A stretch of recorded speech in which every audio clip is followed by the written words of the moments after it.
Magandang gabi po mga kapatid, no? Gusto ko lang mag-ulat sa inyo.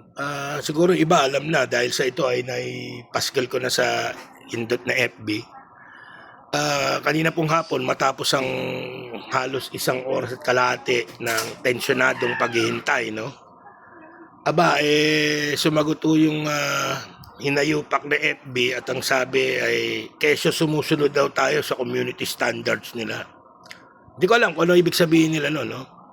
Ganun din ho, humingi ng pasensya mga hindot na yon kung meron daw sumama ang loob ko. Talaga sumama, no? At ako nagalit, no? Katunayan, hinanda ko na rin ang sarili ko na kung mawawala yung aking FB na 25 taon nang umiiral, ay i-activate o i-access ko na yung Telegram na yan na ayon sa bali-balita ay medyo mas wild, no? Anyway, ganun din yung Instagram na yan, yung TikTok at Twitter at iba pang platform. Ang punto lang, hindi nyo ako mapipigilan, no? Hindi ako mapapatahimik, no? Patuloy ko ipaglalaban ang mga kapatid na Palestino.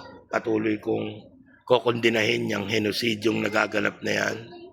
Patuloy ko ipaglalaban lahat ng mga bansa, nasyon at mamamayang inaapi ng imperialismo at Zionismo sa mga kapatid na Palestino, sa mga kapatid sa Iran, sa Cuba, sa Venezuela, sa Yemen, sa Syria, sa Lebanon, sa lahat na ho, no? Ano po? Katunayan, damay din ang Barangay Pinas, no? Dahil sa kaputahan nilang yan at kabobohan ng mga namumuno sa Barangay Pinas, nagkakaleche-leche na po.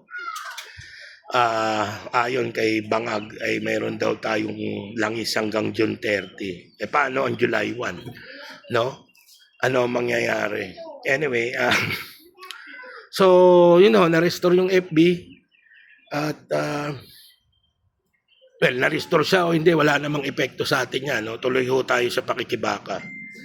At tingin ko ay may ilang mga hindot na mga Zionista o imperialista na nag-report sa atin. Pero siguro nag-isip-isip din naman yung hindot na FB na hindi ako dapat tanggalin. Siguro natakot baka i-drone sila, no? Hindi ko alam.